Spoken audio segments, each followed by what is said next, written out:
Welcome to Connect the Knox. I'm your host, Julia Hurley, and today's guest is one of my favorite all-time former politicians, Stacey Campfield. Stacey, thank you so much for being on our show. Hurricane, great to see you. Thanks for having me on.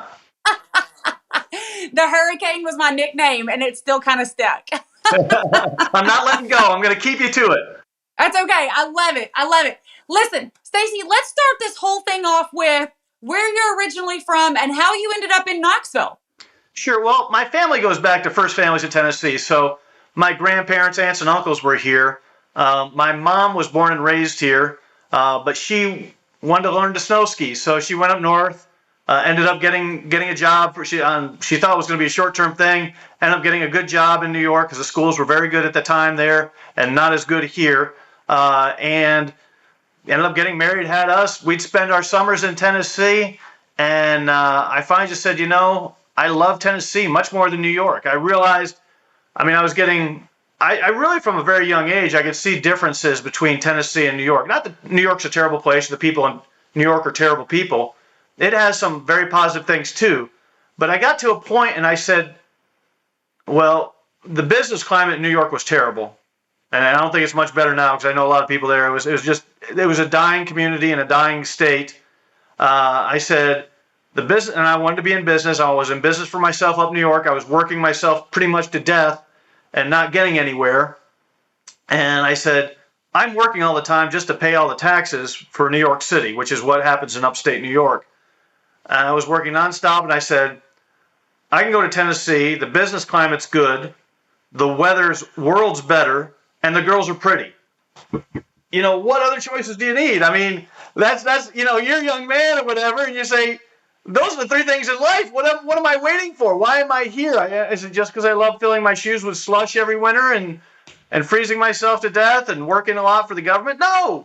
And the girls weren't very nice. So I said, I'm going to Tennessee where everybody's nice, friendly, everybody says hello, everybody talks to you, and I'm going to come down there. And I did. I really just came down with me and a pickup truck. I had a business. I sold it up in New York. I had a couple of dollars, but really virtually nothing. It more or less just enough to get my foot down and a place to stay for a little while I got myself started. And like a lot of people, when I was young, I started with those crap jobs that everybody has. I was a lifeguard for a while and did some other things, just working for other people, pool boy. Whatever it took to survive at the time. It was sort of interesting because that time of my life, I made a lot of new friends, which was great. Met a lot of really nice people, but I really never looked back and said, boy, I still wish I was in New York. I never had that problem. I never was like, boy, I wish what I gave up. Oh my gosh, I had a great thriving little business, and it was going great. I never looked back and said, no. I always look back and say moving to Knoxville or Tennessee in general was the best decision I ever made in my life. I love to hear that. So many people that are here from out of state say the exact same thing. It's like once they're here, they never leave. But we still hear from people all the time, why Tennessee? And it's almost as if people cannot connect what is so special about Knoxville versus everywhere else. So I appreciate that story. It's a fantastic story. Tell us a little bit about what you're doing now, though, because I love that you have your own TV show. So talk to us about how kind of you got into that situation at this moment. Sure. I mean, really, and in case you're wondering, brighteon.com, that's where I'm at. That's the channel that I'm on. The show is called The Reality Camp. I didn't come up with a name, but it's a good name, I guess. It's just fun. We just have fun with it. Really, a lot of it sprung from politics. I was in politics for a decade in Knoxville. And that was another nice thing about Knoxville. They were very welcoming to someone who literally I wasn't born there. I moved down when I was about 25 and said, hey, this is where I want to live. And people were very welcoming, and they were very open to having someone like me just, you can call me a carpetbagger. I've been called worse, but they didn't really care. They were like, hey, if you're willing to work and you're willing to do the stuff, God bless you, we'll take you. And I got into politics and made a couple friends through that. And the guy who ran the TV station, I literally ran into him. I'm not sure if people know what Fanboy is, but it's like a show of old movie stars and stuff like that. You can meet all these people and stuff like that. I just happened to be walking through one day, and this guy had a booth set up, and he's like, "Hey, you're Stacey Campfield." I was like, "Yeah." And he's like, "Oh, I'm a big fan, blah, blah, blah, blah, blah." And I said, "Well, what do you do?" And he's like, "Well, I do TV shows and stuff like that, and I do films for like movies and stuff like that." He did all this production work stuff. And I said, "Oh, that's really cool." And he said, "Well, you ought to come up and be on our show one time, and we'd love to have you, because we had a lot of pretty big name, pretty decent sized name people coming up there and talking politics." I said, "Well, sure, I'll come up, check out your show. Sure, love to see your station, see what you have." And Alan Keyes was there. I'm not sure if you remember Dr. Alan Keyes. He was a presidential candidate back in the Bush era. There's talk about him and being vice president for Bush, the first Bush. But, things like that, sometimes they work out, sometimes they don't. Very sharp mind. He was an ambassador for Ronald Reagan in 2 different countries. And he said, "Hey, why don't you come up and we'll sit in on the show?" And I was like, "Oh, okay, sure. Sit on the show with Alan. Boy, that's a great honor, get this major player like that." And I said, "Okay, sure. I'll sit in on the show." So it was almost sort of funny, because the host of the show was just a good guy, but it was 3 people. It was me, Alan Keyes, and the host of the show. Well, the host of the show comes in and he says, "Well, this is Stacey Campfield, local politician, blah, blah, blah, blah, blah. I did this and other thing. And Dr. Alan Keyes. Guys, how you doing?" I said, "Good." And he's like, "What do you think about Donald Trump?" And I just started talking. And I promise you, he gets up and just walks off the stage. So it's just me and Alan Keyes. And I'm just sitting there talking. And I'm like, aren't you the host supposed to be here for this? And I'm literally talking to him for literally like an hour. And I'm like, "Okay, I was thinking it was going to be like a 2-minute little chit-chat thing, and it's an hour and a half." I was like, "Well, I got to get going, guys, and I guess we're closing out the show." Literally, they threw me to the wolves, and we closed out the show talking with Alan, and I was, "What the heck was that?" And they're like, "We wanted to see how you handled pressure, if you could just talk spontaneously on the spot." I said, "Well, I guess I had to. I had no other choice besides just sit there looking dumb." And he said, "Well, you did good. You passed the test. So how'd you like to have your own show?" And I was like, "Really?" And they're like, "Yeah." Well, we did my own show a little bit, and I co-host with Alan Keyes a lot for years. We did that back and forth. We had a good debate going on where we debate different issues. And they just said, I'm not saying I'm not saying I'm a super funny guy, but they're like, "You're very spontaneous and comedy relief, where Alan is very strict and standard and solid." He said, "How'd you like to do a show with something lighter?" And I said, "That's pretty much what I've always wanted to do. I've always wanted to do a show, because I always believe the lighter, softer, fun side of politics is still out there." So many people say, "Oh, you can't talk about politics." I say, "Oh, yes, you can. It's I love the topic. It can be fun. It can be funny. Just look at the stuff that's going on now. It's sometimes you want to cry, but there's a lot of funny stuff in there too." So we started the Reality Camp, and it's just been fun. We're literally talking about news stories, more or less making fun of some of the politicians of the day, or whatever the story is going on right now. Right now with Paul Pelosi, we did a whole thing on Hammer Time, and we had MC Hammer out there busting a move, and we just talked about fun stuff. That was it. Really, just one thing sort of bled over into the other. So I'm lucky with my job and my profession.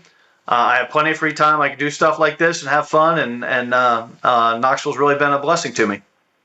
Well, something I know many people don't know about you that I know because I'm your real estate agent is that you are what I would personally consider a real estate mogul. And people use that word for only people who have high rises. You have hundreds of properties. How did you accumulate and how do you manage that in such a small town like Knoxville without you just have such a good base and an eye for growing businesses? Can you give some people some advice on that and kind of how you do that? Yeah, it really, the best advice I ever got was from my cousin, who said, "Stacey, if you want to make it in real estate, all you need is a strong back and a weak mind." Well, I qualified. So I guess here I am. And the more I look back at it, I said, he's probably pretty right, because you have to be able when you're young, you have to be able to work a little bit and get your hands dirty a little bit and do the things you need to do to learn how to do this trade.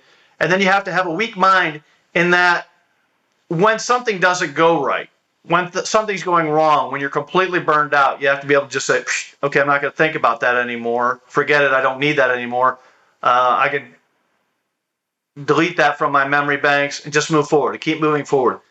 It was really sort of funny. I came down, I bought a 10-plex with my cousin, and that didn't work out at all. So I was literally flat broke after that deal happened. And I bought my first house. I promise you, it was $700. I bought my first house for $700.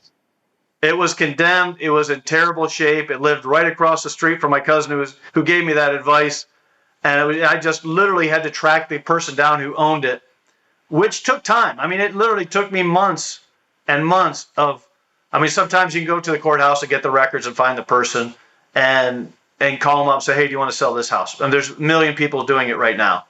I pretty much did that process, but it literally, I had to talk to a cousin who talked to, the uncle, talked to the brother-in-law who finally said, hey, I own it. I've been wanting to sell it, but my uncle, whatever, the one guy who didn't want anybody else to get it except his buddy. So he kept stringing me along for months and months and months. And then he finally just gave up on his buddy. And I finally got through. I literally bought the house for $700 because it was in rough shape. First house, like anybody, when you're starting a new trade, you really don't know very much. I knew a very little bit. I had been an electrician's helper for a couple months, which more or less taught me enough how to wire a house roughly. It's not rocket science. I always tell people, everything you see done so many people are so intimidated. It's not as hard as you think. I mean, obviously electrical, you don't want to, stick screwdrivers into outlets and stuff like that. But I imagine if you took somebody who has a little bit of training, within a day or two, you can know the fundamentals of how to do just about everything on a house. I did my first house. I got done. I said, that was terrible. I hated it. I'm never going to do it again. Never, never, never, never, never. And then I moved into it, and I was poor at the time. And I said, well, wait a second. It was a 3-bedroom house. I was renting out the other 2 bedrooms. And I said, wait a second. These other 2 guys are paying what it cost me to fix up this house, and I'm living for free. So this is awesome. So about 6 months later, somebody came to me and said, hey, I got another house for sale if you want one. I said, sure, why not? I guess. Maybe, yeah, maybe. Okay, I'll take it because it was such a good deal. I bought it. I fixed it up. I rented it out, and I said, well, wait a second. This is paying all my living expenses I pay off the mortgage, and I have enough left over to more or less put money in my pocket, and it pays for my electrical, was paying for my food, my housing, everything. Was now, at this point, I'm living pretty much free. So I said, So I got a third house. A third house came to me, and I got the third house. And I started doing it. I said, okay, this is a system. It's not just me working. I got to more people working and one guy helping me, and we finished it a little quicker. Got the third house done. I said, now I'm just making pure profit. And I started thinking to myself, well, how many of these do you want? Because at this point on, you realize it's a system. You put the money, a little bit of money in. Once you get that first one done, it pays for itself. You get 10, 20, 30, 40, however many you like. And that's pretty much what I've been doing, is just growing one after the other. Now, if people who get into real estate, there's a couple of things, and I guess this is part of your show. We can talk about some of the problems with being in real estate versus watching real estate on TV. And I'm sure you've seen this a million times. Some people will say, oh, I want to be in real estate, or I want to be a salesman, or I want to sell real estate, or I want to do rental properties, or whatever. It's all well. It looks great on the TV show. Or I want to flip houses. That was the hot one a couple of years ago. I want to just flip houses and make hundreds of thousands of dollars every house I flip. I watch these guys on TV, and they're done in 30 minutes. The house is done, and maybe it takes them a week or two, but it's finished, and they made $100,000, $200,000, $300,000. It's not like that. I always tell people, everything you think is going to happen is going to cost you twice as much and take you twice as long if you're lucky, if not longer than that, especially on your first one or two. I've been doing this for years, and I've realized It's not always smooth. You're always going to hit bumps in the road. There's always going to be something you have to take care of you didn't think of, which they show those in those shows. But what you don't see in those TV shows is when the husband and wife are done breaking the little hole in the wall that they finally, their first little effort on a house. After that, after their 10-minute cameo TV time, they have a crew of 50 guys that come in and really just slam out the house and get it done. But I tell people anybody can do it. You just got to be patient with yourself. My first house took me a year to do it because it was pretty much just me doing it. But that was so key because I learned how to do every trade a little bit, at least enough to realize, okay, I can do electrical. This is what needs to get done to get this up and running. This is what I need for plumbing. This is how you do sheetrock. This is how you hang sheetrock. This is what you need to do for framing. You learn all those things in your first house or maybe 2 houses, maybe 3 houses. You learn all those things. And then it's so key because when you go to contractors and a contractor comes in and says, oh, I want to do the electrical or I want to do the plumbing or I want to do this. And it says, and they say, hey, your bid is $8,000, $10,000. You can say, well, wait a second. I could do that work with me and another guy and have it done in 3 days. And it's, maybe 500 or $1,000. So you can start making value judgments or based on how you want to do these things and how you want to make money. And that's pretty much what you learn your first couple houses. So keep that in mind. Now I'm getting to a stage in my career. It's very interesting what I've been able to do. Before I was always doing one to the other, just buying one house, fixing it up, renting it out. And as more money came in, I'd buy another house, fix it up, rent it out. A lot of people have done things where they flip the first couple houses. I have a buddy of mine who I'm not going to say I got him started. He says I got him started, but he had the motivation to do it. If he gets credit for it, take it. Huh? I should. I said, yes, I made him everything he is. He's a multimillionaire now and has hundreds of houses, and it's all because I helped him with his first house a little bit. I'd like to take the credit, but I really can't. But he sold his first couple houses where I just hung on to mine. He's out in Middle Tennessee area. He flipped a few, which made him very liquid, which made it easy for him to get past the onesie twosies, one at a time stage. What I'm finding now, and it's really turned into the hot ticket for really everybody, I'm seeing people now doing seminars on it. It's something I've been wanting to do for about 15 or 20 years. It's really now just coming into vogue. After the crash, 2008 real estate crash, so many big banks took a beating. They would not lend on investment property. And I had all these houses. I said, I own all these houses. They're all free and clear. They're all bringing in positive income. My credit score is good. Let's move forward. What I want to do is start borrowing and buying multiple houses. All the big banks were so gun shy after the crash. None of the big banks would do it. I finally went to a small bank and had a lot of success. Small bank said, we're here for you. What do you want to do? And I said, and it's become incredibly popular. I mean, literally what you're going to hear on this show right now is what people are charging thousands of dollars to get private seminars for, or charging hundreds of dollars just to do a mass seminar. What people are doing now is they're buying a property. Let's just say you can buy a house. I'm just going to throw out some ballpark numbers. $80,000 you can buy a beat up house. Okay.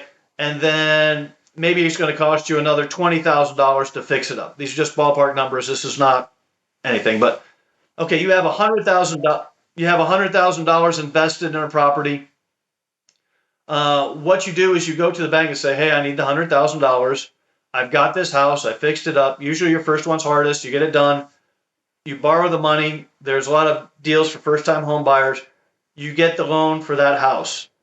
Now, you have $100,000 invested in it, but what you have now is not a $100,000 house. You have a $150,000 house because your initial investment was 80, you put in 20. That's not the value of your house any longer. The value of your house now has gone from $100,000 or $80,000. It's almost doubled in value, say maybe $150,000.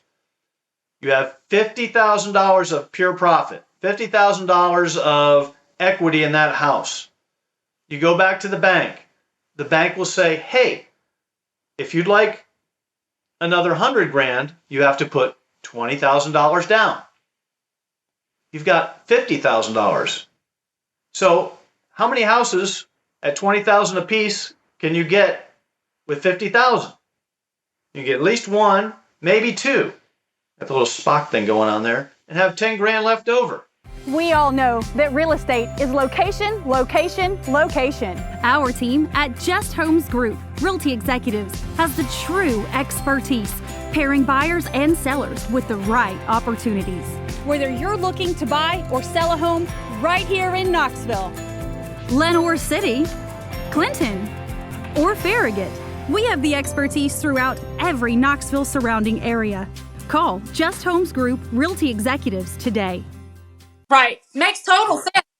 Is this kind of how you've done this process this whole time? It's really, well, like I said, when I first got started, I was onesie twosie and just one after the other after the other. Now it's growing very quickly. I mean, I've got like 6 houses I'm working on right now. I've got other properties. I've got 2 or 3 other bare properties just waiting to go. So it's going very quickly right now and growing very quickly right now. But literally, I mean, you can do this. It's not rocket science. You just have to be patient.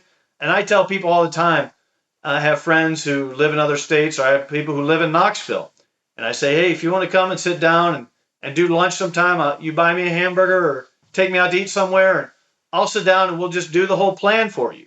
And I've been very lucky. I've had some people who've taken me up on it, and some have become very successful. Some people just like to hear it, and maybe they'll get 4, 5, 6 rental properties, and they're making good money and they're happy.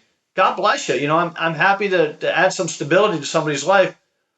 But the return on investment on real estate and property is so astronomical, at least in Knoxville. And every market's different. I make no guarantees. That's a good point. Do you feel like Knoxville is still an opportunity zone, like for investors? Has it reached its peak? Are we still growing? Do we still have opportunity? Well, Knoxville is still growing, and it has been a very hot town. I mean, we're not like Nashville, which is ridiculous. I mean, the numbers there are just jumping by huge leaps and bounds. I mean, it's the numbers are doubling every couple months, it seems like. Here, it's still somewhat reasonable. You can still buy inexpensive houses and fix them up. I'm not really big on the big expensive places. I don't think there's as you can't make margins on that for rental and stuff like that. I think smaller 2-bedroom, 3-bedroom houses, more family style houses, you can make good money on. There's plenty of room. There's always room to make money. Listen, I look at all these other places, and they're all trying to catch up to what Tennessee's doing. I agree with that 100%. 100%. So, goal for the next 5 years, we know Knoxville's going to continue to grow. We know that there's opportunity here. We know that more people are coming here for opportunity. Where do you see Knoxville in 5 years? Growing really quickly. Right now, our downtown has already exploded. It became a hipster, trendy area, which you used to be able to shoot a gun down the main street of downtown and at 8 o'clock at night, and you wouldn't hit anybody. You could stand on one end and shoot a shotgun and not hit a thing. You used to be able to buy whole floors of major buildings for $10,000. Obviously, those days are gone. I mean, now it's, $200 a square foot type thing for the downtown trendy spaces. But you can still get many houses on the outskirts of town. I think a lot of that smaller 2-bedroom, 3-bedroom houses are still growing. People are still coming into Tennessee, which is great for people in rental. There's not enough houses. If you have one, your rentals are going. I mean, mine, I hate to say it, almost some of them have probably doubled in the last 3-4 years. I don't up them on people when they're in there, but if they move out, I go up to whatever their current value is. Some of them have doubled in value in the last 4 or 5 years, I'd say. That market is still available. There's always still a ability there. I want to say something right there because I think that this is something that people don't know about you that I'm going to share. And I hope you don't mind me sharing this because I find it really important. I don't raise my rents on my people maybe $50 a year until they move out. And then I also go to market rate. And that creates loyalty and they bring me other renters and it creates a situation where people know that you are a trustworthy person. And I bring renters to you all the time. And you've gone above and beyond for some student athletes that no one else would help. You don't ask for accolades. You don't ask for pats on the back. You always do the right thing. And I think that is an attractive thing for Knoxvillians to know that when you connect with the right people in this town, that's the name of this podcast, ConnectTheKnox, that you're going to get taken care of, and you can do a handshake deal, and there are people here that will still honor that system. So I want to just point that out and say thank you, because I've always appreciated that about you, and I think that's a really great thing. Well, you're very kind, and I've been very blessed. So I do not mind sharing that blessings to others. I don't have to do another house for the rest of my life. I'm very well taken care of. I could take care of myself for the rest of my life with no problems doing anything. I do this to help people because I enjoy it. I literally, the first time ever, all the taxes went up in the city of Knoxville about 50% or 100%. And for the first time ever, I had to tell people, hey guys, I hate doing this. Some of you have been with me 4 or 5 years, saying, I hate to do this, but my rents are going to have to go up. And I didn't go up very much. I went up maybe $100 a month at most. And literally I thought, man, everybody's going to be mad. Everybody's going to leave. Everybody's just going to hate me because I'm upping rents at the end of their lease. And every single person, one of them said, we understand. That's very kind of you to only up it that much. So many other people are jumping it a whole bunch more. We appreciate you. And it just made me feel good that people could see, hey, the other side of it is I'm not doing this. I could have really jacked it on them, and said, hey, the market's gone up 25%. So, your rent's going up 25%. And to me, it was like a 5% raise or increase in rents. And everybody was really good about that. I was really pleased at how everybody took it. And well, you have the Southern mentality, and when you treat people right, people treat you right. And I think that that's something that is it's such a good thing. So we only have 3 minutes left. 3, go. So here's what we're going to do. Speed round. So we got favorite restaurant in Knoxville. Favorite restaurant is probably, what kind of food? Any food. What's your favorite thing? You know what Knoxville needs? What Knoxville needs a good Italian restaurant. We got great barbecue, awesome barbecue. We got okay pizza. I didn't ask you what Knoxville needed. I said, what is your favorite restaurant? I'm telling you, if there's anybody out there from an Italian restaurant family, you need to come to Knoxville. You will be rich. You will make an ever-loving fortune if you make good Italian food. That's what we need. All right. Best, there's a couple pizza places I like a lot. I have a garbage gut stomach, so I'll eat just about anywhere and anytime. Gosh, favorite restaurant. I'm trying to think the last place I went. There's so many good places in Knoxville. There really are. There's a lot of trendy new restaurants, and you can go on and on and on about them. There's a pizza place off of Broadway, and I cannot remember the name of it right now. It's escaping my mind that I really like their veggie supreme pizza. There's a place called La Herradura, which is Mexican food. I love them. They're literally grew from a taco truck to 2 taco trucks to 5 taco trucks. Now they have like 2 different restaurants and 5 taco trucks, and they're just doing. Where is this? There's one near my house, which is great for them because I hit that place up probably 3 times a week. La Herradura is a yellow taco truck on Broadway. There's one there. There's or on Merchants. There's a store, or one of their hard locations is on Broadway. There's one on Kingston Pike, one of their taco trucks. There's one in South Knoxville. They're all over the place, but they're really good. They took over an old Chick-fil-A up near Westtown Mall. They're really good Mexican food. Awesome Mexican food. Okay, I'm going to check out the La Herradura near Westtown Mall. That's the one closest to me. So I've never been, and that you're the first person I've interviewed that has a restaurant I've never been to. So now I'm excited to try it out. 1 minute or less. How can people find your website, find you, and be able to connect with you outside of this space? Sure. Brighteon.com. This is spelled like brighteon.com. You can go there. You can go to Stacey Campfield. I'm on Facebook. One of mine just got shut down. A curse on you, Mark Zuckerberg. But I'm on Facebook if you want to contact me. If you want to set up a lunch, we can set up lunch, and I'll try and show you whatever I can, help you out any way I can. Let's see, therealitycamp.com, therealitycamp.com. That's my TV show, and thank you so much for having me on, Julia.